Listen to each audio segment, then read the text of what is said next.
నిన్న మధ్యాహ్నం నీరుతోటిపాలెం అనే గ్రామం నుంచి చింతపల్లికి బయలుదేరాం కారులో రిపేర్ చేయించడానికి. ఒక 5 మంది 3 బైకుల్లో వచ్చి గుడ్లు విసిరారు కారు మీద. విసరగానే నేను కార్ ని రైట్ సైడ్ లూప్ లైన్ ఒకటి ఉంటే అట్లా టర్న్ తీసుకున్నాను. ఇమీడియట్ గా వాళ్ళు రాళ్ళు తీసుకుని కారు మీద విసరంతో అద్దాలు పగిలిపోతున్నాయి. సో నేను భయపడి అట్లే అడవిలోకి కార్ ని చెట్లలోకి తీసుకెళ్లిపోయి అక్కడ ఆగిపోయింది. కార్ అన్లాక్ చేసి దిగేలోపు వాళ్ళు వచ్చేసారు. మొత్తం ఇద్దరు వచ్చి బీర్ బాటిల్ తో పగలగొట్టి ఇక్కడ ఫస్ట్ స్టమక్ లో గట్టి పొడిచిపోతే నేను తప్పించుకునే ప్రయత్నంలో గట్టి గీసుకుపోయింది.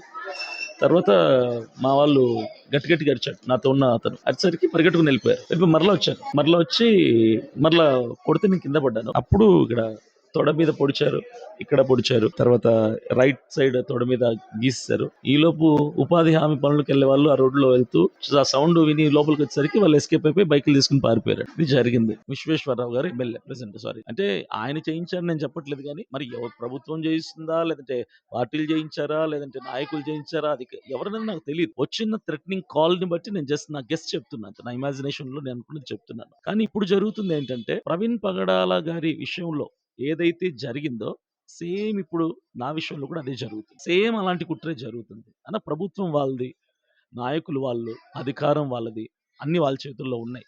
ప్రవీణ్ పగడాల గారు హత్య చేయబడితే తాగి చచ్చిపోయాడని చెప్పి సీసీ ఫుటేజ్లు పుట్టించిన వాళ్ళు ఈరోజు సేమ్